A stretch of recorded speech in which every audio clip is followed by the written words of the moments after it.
Hello everybody, it's me Scoop, and happy Halloween. Halloween is my favorite holiday, and I haven't done a whole lot to celebrate it this year, but last year I made a whole 40-minute Halloween special reviewing the entire Fear Street trilogy with little horror short films in between. So if you haven't checked that out, I recommend that you go do so because I put a lot of work into it.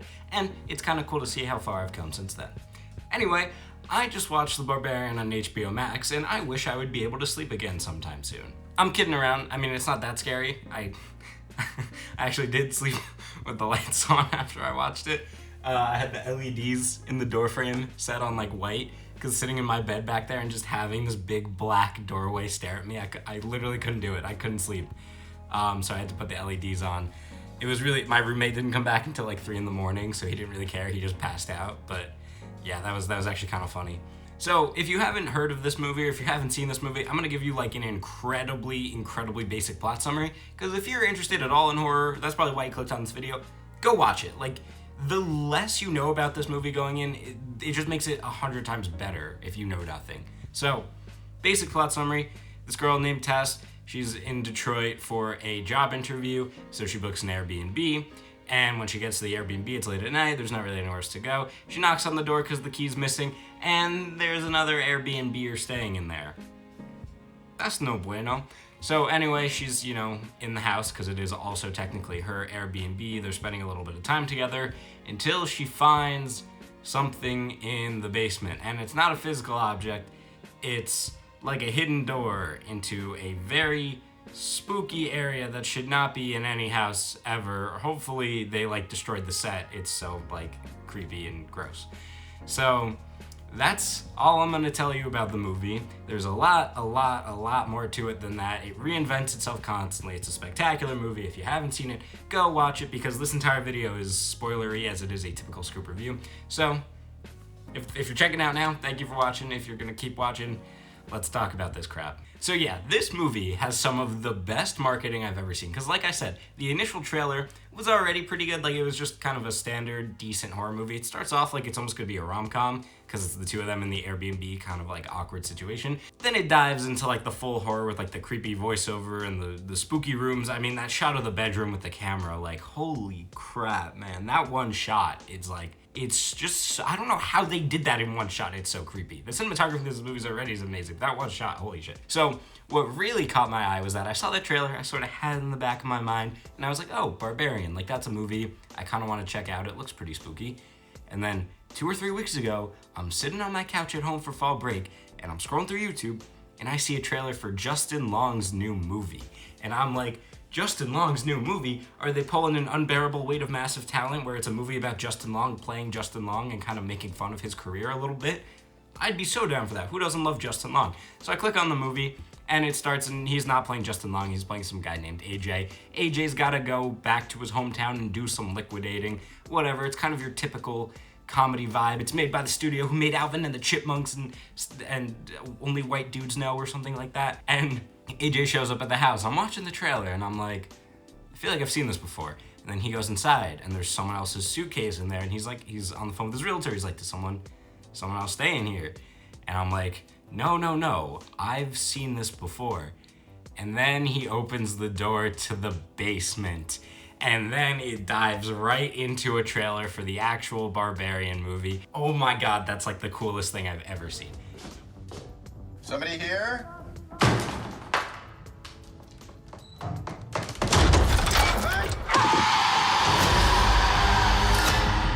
So I had to watch that movie, and luckily enough, HBO Max wisened up. They made the first smart business decision in well over a month, and they put The Barbarian on HBO Max a little bit early for people to enjoy for Halloween, and it's so good, you guys. So just some basic stuff besides how much I love the marketing. Like I said, this movie reinvents itself constantly. There's 4 chunks to it. One of them's only about 10 minutes, but I still consider the movie to be in 4 chunks, because a problem that people often have with horror movies is once you sort of get the idea or some of the rules of what's going on, or you've seen the monster a little bit, you start to be a lot less scared and you're a little more plot focused than you are fear focused. So the second this movie starts making any headway in helping you understand what's actually going on in that basement, boom, smash, cut away, we're telling a different story. And then eventually it'll reconverge, and then boom, smash, cut away again. And then you're like, where is this one going? And before you get any answers to that, boom, smash, cut back. And it's just so smart. It's just Oh my god, if you're still watching this and you haven't seen the movie, go watch it now. I don't even care if you don't like horror movies. Don't sleep for a month, it's worth it. This movie's sick. Okay, so we're gonna be talking about this movie in chunks and then sort of coming back at the end to give a big conclusion. So, chunk one, I call it just back to basics. So this is definitely the most basic part of the movie. It's almost like the first trailer, kind of a bog standard horror movie. It's just done a lot better than a lot of other horror movies. So, like I said in the trailer, or about the trailer, Tess shows up at the house, another dude there. This dude, he's played by Bill Skarsgård. Perfect casting, because Bill Skarsgård, he looks like an A-list Hollywood celebrity heartthrob if he had a baby with like Slender Man. Because he's like good looking, but he's like just a little bit off. Which is perfect, because the entire time his character Keith is around, you're like, I think you're the bad guy, murderer, monster in this movie. Tess probably should not be hanging out with you. So he's giving off like red flag after red flag horrendously, but Tess has nowhere to go, so she's doing her best to be safe. Like every time she's going into a different room, she's locking the door. She's looking around, taking pictures of his ID and sending it to people, stuff like that. So I give the movie, prompts for that. Tess is definitely one of the smartest horror movie characters I've seen in a very long time. But eventually the movie kind of turns into a rom-com between the two of them for like 10 minutes once they actually sit down and start talking. So sort of a little reinvention again. The two eventually decide to go to sleep because it's like, 2 in the morning at this point? Like they've been up for hours. She already got there in the middle of the night. And now things start to get spooky. This scene is already scary on its own, but upon rewatch, when you know what's going on, it's almost scarier, which is like really impressive to pull off. Tess is kind of just in her bed, like asleep, and then her door creaks open and you hear this spooky noise. So she's like, oh, like that must have been Keith, right? So she gets up and she looks and Keith is asleep on the couch having a crazy ass nightmare. This is like the only dumb moment of the movie. She keeps like slowly walking over to him being like, Keith, are you up? And then he fucking freaks out because he's like, why would you wake me? And she just goes back to sleep. I don't know, kind of a wacky moment, but when the door initially creaks open, that like on rewatch, that gets your heart beating, even if you know like the thing isn't actually gonna happen. But you know like why the door creaked open and what's going on, and ooh. So then she goes back to sleep and we get one of my favorite shots in cinematic history. This movie does this twice. This is the first attempt at it. It essentially does a jump scare with no jump scare. Like it does everything that happens when a jump scare happens without the jump. So it's like giving you that horrendous buildup where you know something's gonna pop out and you're like, your heart is beating, but then once it actually pops out, you like feel better. So it's like that, but the thing never pops out, so you never feel better. This movie hurts you. So she's lying in bed. There's like a lot of black space behind her. Something bad could be going on. It goes real quiet. The camera swoops up like something is about to jump out from the other side of the bed, and then it just crash cuts to her getting up the next morning. Oh, God.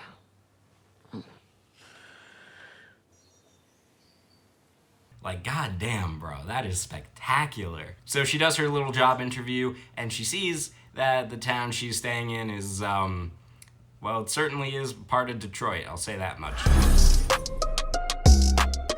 The job interview goes fine. The woman's like, you probably shouldn't be staying in that town. It's not a very good area. Be safe. So she goes back to the house, messes around a little bit and gets herself locked in the basement, as is lovely. So every time someone goes into the basement, the door kind of creaks closed and then slams shut, and then locks. So you're kind of stuck in the basement. So she's stuck in the basement. She's like, oh man, what do I do? How do I get out of here? Then she finds a rope on the wall. That's a little weird. Why is there a rope coming out of the wall? I don't know. Let me pull that shit real quick. And then it opens to the cellar.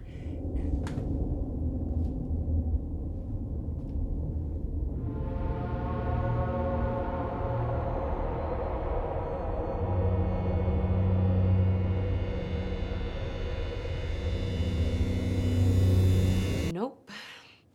Tess immediately is like, nope, not doing that. So she sits at the top of the stairs waiting for Keith to come back, till eventually curiosity gets the best of her. She sees something that's like reflecting at the very end. She can't take it anymore. She goes in to investigate, and we see the room from the trailer. Literally nothing happens in this room for the whole movie. This is like the only scene with this room pretty much. It's just so unbelievably creepy and well shot and well set up, and it's just spectacular. You do eventually indirectly learn what happened in that room.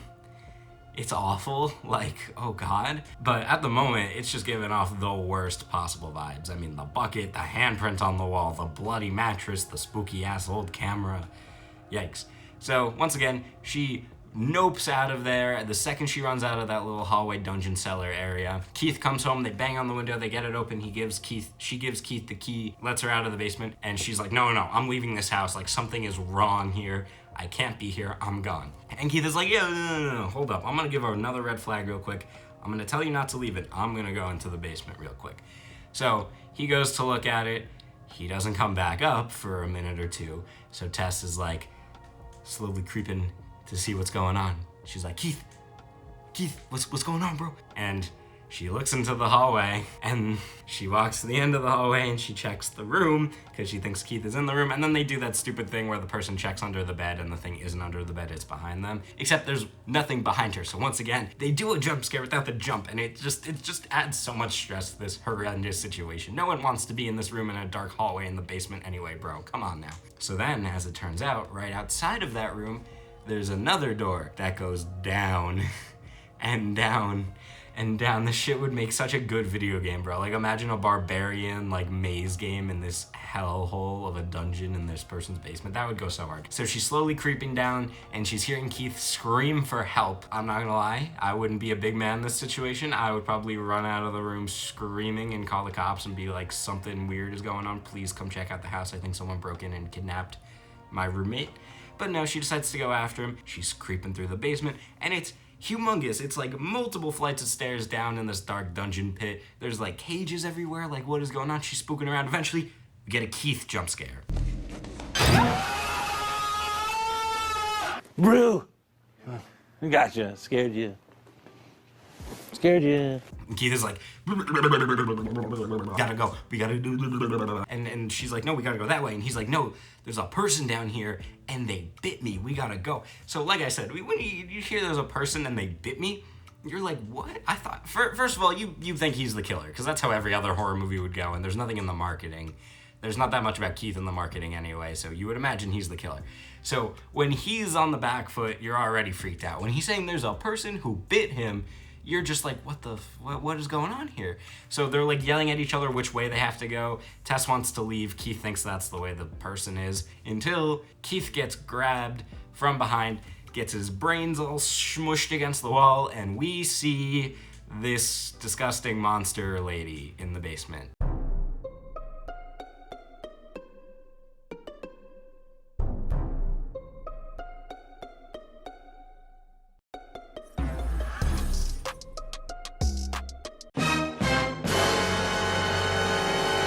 Big reveal of the monster. Usually, this is kind of the point in the movie where it starts to get less scary now that you kind of get what's going on. It's like, okay, we don't know what the room is for, we don't know why this dungeon is here in this basement, but we do know it's holding this spooky monster lady, and that's what she looks like. So it starts to get less frightening, right? Wrong, because the movie smash cuts to Justin Long driving down a road, vibing to some spectacular music that I had to Shazam because it was so good. It's called like Ricky Ticky or something. I don't really know. It doesn't matter. The song's a banger, though. So yeah, Justin Long, his character's name is AJ. He's driving down this road. He's having a good old time until he gets a call from his agent saying that he's a TV writer and they just filmed the pilot of some show he's been working on, and the lead actress is filing a report against him. You can probably guess about what. I don't want to say it because YouTube doesn't like this word. So obviously, we've known this guy for 30 seconds. I mean, he seems like a chill dude because he's vibing out to this song, but we don't know whether or not he did it. I mean, I have a Justin Long bias because he's Justin Long, so I like him too much. So I was like, maybe he didn't do it, but I don't really know where this is going. Moral of the story, no one wants to deal with him, no one wants to give him money, no one wants to work with him because they think he did this terrible thing, which he may or may not have done. So he owns some properties that he needs to go sell off, make some money, be able to afford his lawyer for the trial. So he decides to go to his house in Michigan. You can probably tell where this is going. So he pulls up to the house, and yes, it's the same house, Dodoy. And he opens the door, and like I said from the trailer, he's like, oh, is someone staying here? What's going on? He calls the real estate lady. The real estate lady is no help because obviously she doesn't want to help him, because if he did do those things, why would you? And he just, he's kind of hanging out there. He's a little confused. He's a little spooked out. But he stays there. He does what he has to do, and he decides to go out to the bar and meet up with some old friends. And the friend is like, dude, person to person, man to man, what happened? Is this real? Is she misinterpreting? What's going on? And Justin Long gives this really good, I don't want to call it like a monologue, but it's kind of like I'm going to consider it a monologue because it's so good. He goes on like a little tangent almost where he's like, she wasn't that into it at first, but I can be persistent. So clearly he did it. I'm a persistent dude, right? I'm like fucking eye of the tiger. Yeah. And, right. And she came around, and that's it. That's what happened, straight up. The movie has this running theme about, different perspectives on things, how two people can see the same event in two different ways, which is something Justin Long says out loud as he drunkenly stumbles home from the bar and calls the actress to apologize for what she thinks might have happened. So he definitely did do it at this point. In the end, this doesn't really say a whole lot. I think it's definitely interesting, especially like I said, from the marketing, how they did. I mean, the trailers were two different perspectives. I don't know how this ties into like the monster and like what's going on in the house, or even Tess, the real protagonist of the story. I don't know what event she is seeing from two different angles. Like, it's a really interesting idea, and it was going down to the marketing. It just feels weird the movie doesn't kind of take this further. But anyway, the next morning, Justin decides to check out the basement, because when he came back, the basement was propped open because Tess went down there before and, put a chair in the way. So he's like, that's weird. I wonder what's going on. And then he sees the cellar. And you're like, oh no, oh my God, please don't go in there, Justin, the monster lady. Justin, don't, Justin. So he walks to the hallway. He sees the spooky room that we hate, and it's actually really funny. It smash cuts to him at his computer checking if underground bunkers can be listed as real estate space. Oh my God. Can underground rooms be listed as square footage? Which, come on, man, that's pretty funny. If everything else we've seen wasn't enough to convince you he's a bad guy, I mean, the first thing he thinks when he sees this room is, I could sell this to somebody. It's free real estate.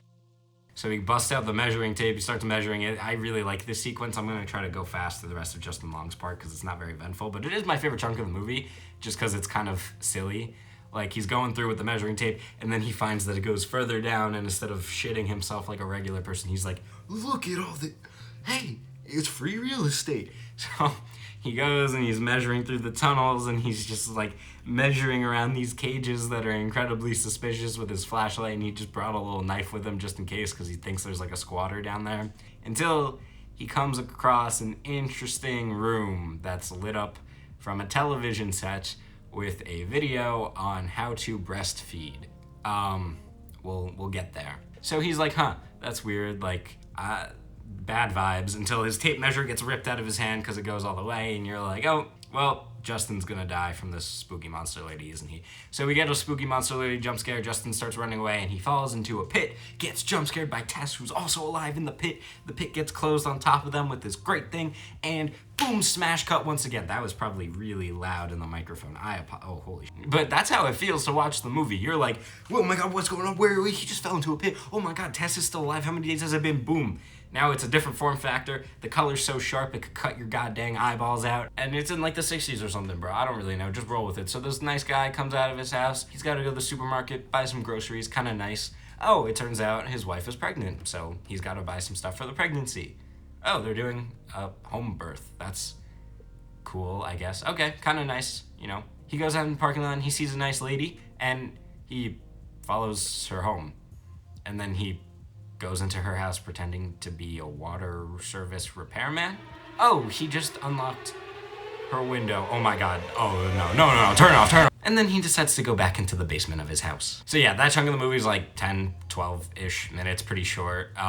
It keeps you engaged, especially towards the end there, when you want to know what the hell is going on. But now we get back to the final chunk of the film where it's just the big conclusion Once again, it becomes kind of a standard horror movie, but it's once again just done so much better than normal that it's just a better horror movie, man. So yeah, this spooky monster lady is keeping Tess and AJ as her babies, which I don't know. So she's bottle feeding them. Kind of nasty. I don't really want to know what's in that bottle or where she got it from or why it looks so gooey. So Tess uses it because she's good at not dying, good self-preservation skills. But AJ ain't about that life. So the monster lady rips him out of the tunnel and drags him into the nursing room because he doesn't like the bottle. So you can guess what she does to him in there. So naturally, this gives Tess a moment to escape. She jumps out of the tunnel and she starts leaving. She trips on the measuring tape, lovely consistently. You love to see it. Horror movies are really bad with consistencies like that, so that's just kind of a nice touch there. The monster starts chasing Tess. That was kind of hard to say. Tess ends up getting out of the cellar. She's in the basement, but Justin Long closed the door because he didn't know that it auto-locked like that. So she's banging on the door. She can't get it open. She said, screw it. She smashes the window. She starts climbing out, and this is like one of the most tense scenes I've literally seen in a horror movie because, first of all, you know what's chasing her. You don't like looking at it. It's a creepy monster. It's humongous. I already have a fear of being chased. Like, that's like one of my innate phobias, fear of being chased. I don't know what the proper term is for that anyway. So I'm freaking out. Her legs are like dangling in the room and she's almost out. And it's super tense. It's a great scene. And then this homeless man I didn't mention earlier who lives nearby pulls her out, and obviously you're supposed to think he's like a scary homeless man at the beginning, but he's actually trying to warn her. A bit of a cliche, but it's perfectly fine. It's not really egregious or anything. So the monster like reaches through the window, but then decides to run back into the cellar. So naturally, Tess doesn't get out of there immediately. She thinks she has to go back in there and save AJ, which is actually kind of cool. I'm not gonna lie. You could say like, oh, stupid horror movie character things, but she tries to get the cops. The cops don't believe her, and based on what she looks like from being trapped in a cellar from a couple of days and the part of town she's in, they think she's just a crazy homeless person. So they don't help her, which is classic cop L. So she decides, because she just has to save him, like she can't leave that guy in there going what she just went through. So she goes in to rescue him. She waits for nightfall for the lady to escape because, yeah, the monster lady comes out at night and like hunts around the town, which means she was the one who opened Tess's door and was kind of spying on them to see what's going on. Because if you rewatch the movie, you can hear her little like babbling in the background for like a second or two.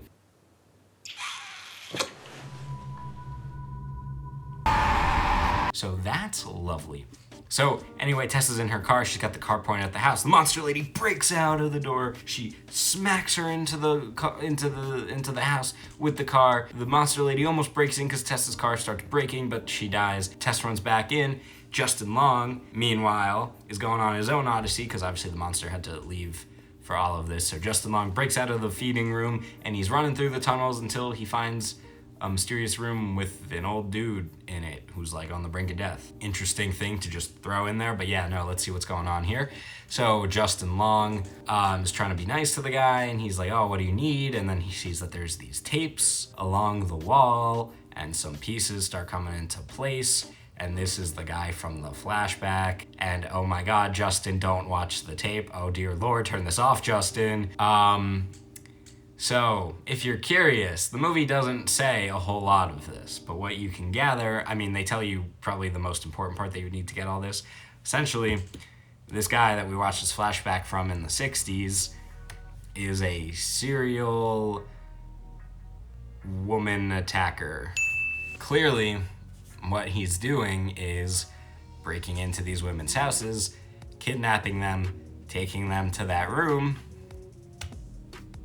getting them pregnant, and then, if that wasn't enough, he kept the babies in those cages, most likely, and then he made the babies have babies, and then you end up with the monster.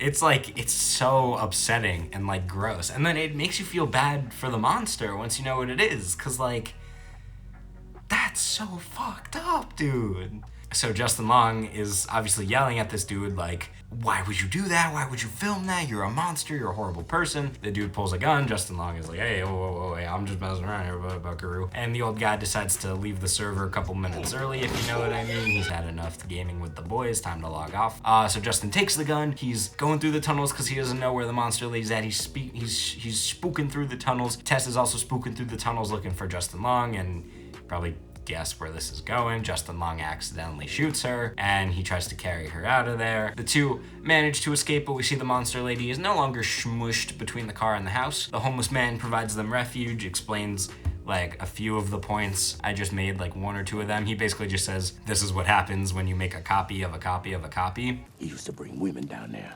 and then he started making babies with them, and babies with the babies. And you make a copy of a copy of a copy, and you end up with something like that. That's how we know what's going on here. So I like that it's wordless storytelling, because I didn't even get this the first time. Like, there was so much insanity going on, I couldn't keep up. So I actually didn't even realize what that room was for until I was taking notes on it to like make sure I hit every plot point and that this video makes sense. That might be on me. My friends got it on the first go.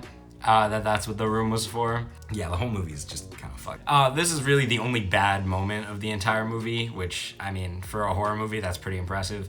The homeless man is just like, yeah, no, guys, don't worry. We're totally safe in here. I've lived here for 15 years. She's never broken in here at night. And she immediately busts through the wall behind him and, like, rips him in half. Shit, I've been living in this place more than 15 years, and she ain't never came in this motherfucker. A little cringy that he literally goes, she's never broken in here one night out of the last 15 years. She's never getting in here. And then split second, she breaks in. So AJ and Tess go on the run. Tess obviously can't do a whole lot of running. They're kind of barbed wire fenced into this little area. So their only choice is to run up this water tower. Tess can't keep up. Monster lady's chasing them. Justin's at the top, realizing there's nowhere to go. He pulls out the gun, but for like the third time in the movie, he butterfingers it and drops it over the edge. This, I feel like, was actually just filmed poorly, which is kind of shocking because this movie has some spectacular cinematography, like I keep saying. Justin Long is just standing too far from the edge. Like if he was holding onto the railing and was like leaned against it looking around and then went for the gun and dropped it over the edge, that would make a little more sense. But he fumbles with it so hard that it kind of takes you out of it. He's literally like, you know? So yeah, those two are kind of the only bad moments of the movie. So the gun's gone, they're screwed, and Justin Long realizes his only way out is to buy himself more time because he can run away. Sometimes foreshadowing is relatively obvious. So he throws Tess over the edge. The monster dives after her because it's her baby, so she thinks. The two die and Justin Long gets away. Or so you thought. Boom, boom, boom, boom. No, so Justin Long goes down to check on them. The monster's dead. Tess is somehow still alive. Strongest horror character I've seen in a long time. On top of that, yeah, she should have died, but I mean, the only thing I would say is that it looks like the monster actually cushioned her fall, which is like even more sad for the monster because you know what it is. You sort of get why it's doing what it's doing. So yeah, kind of tragic end. So Justin Long is like, it's okay. I'm gonna save you. It's fine.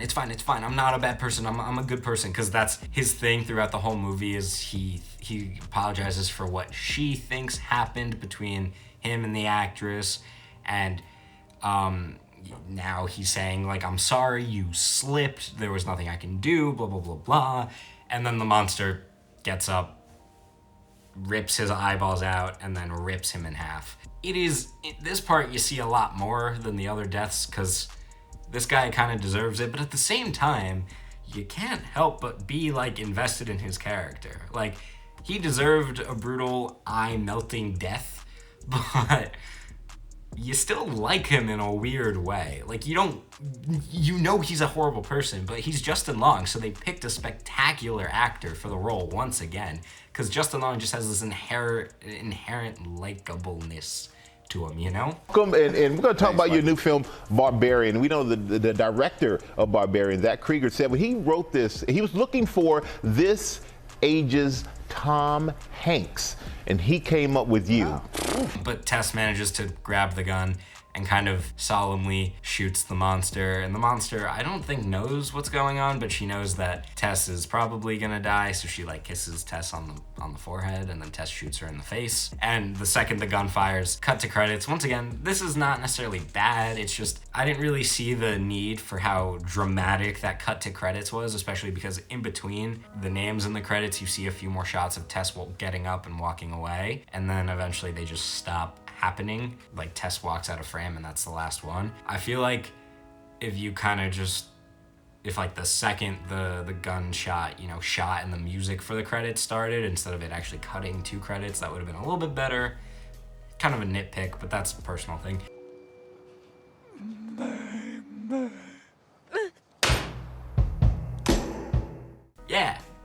that's the end of Barbarian. I kind of spent most of this time, holy shit, it's been 35 minutes. I spent most of this time just breaking down the plot, which for an hour and 48 movie, it has a good amount. Like I said, it just reinvents itself constantly, and it really keeps you on your toes, except for towards the end, that last act. But unlike a lot of horror movies, the characters are so strong that you're still pretty invested. I mean, Tess, she's a little flat, but she's a lot smarter and a lot kinder than your average horror movie character, which makes her more entertaining to watch. And Justin Long is actually a very complex character with his horrific deeds and trying to convince himself he's not a bad person, and Justin Long just being an inherently likable guy, like I keep saying. It's just a spectacular package all around. Like, there is nothing not to like about this movie. If you're a horror fan and you watched it and you didn't like it, I am shocked you exist. You're like the vegans that eat meat. You're there, we see you, but you're fake. I don't know what else to say. Like, usually I have a lot stronger of a conclusion for these things because I like to sort of bring it full circle from just explaining the plot for 35 minutes, or instead of explaining the plot for 35 minutes. But bro, I got nothing else to say. Like, this movie's so messed up in the best way. It is so good. It is so well shot. It's well acted. It's well written. Everything about this movie works, down to the goddamn posters and marketing. It is amazing. I'm gonna give this an 8.5 out of 10. Keep it crispy.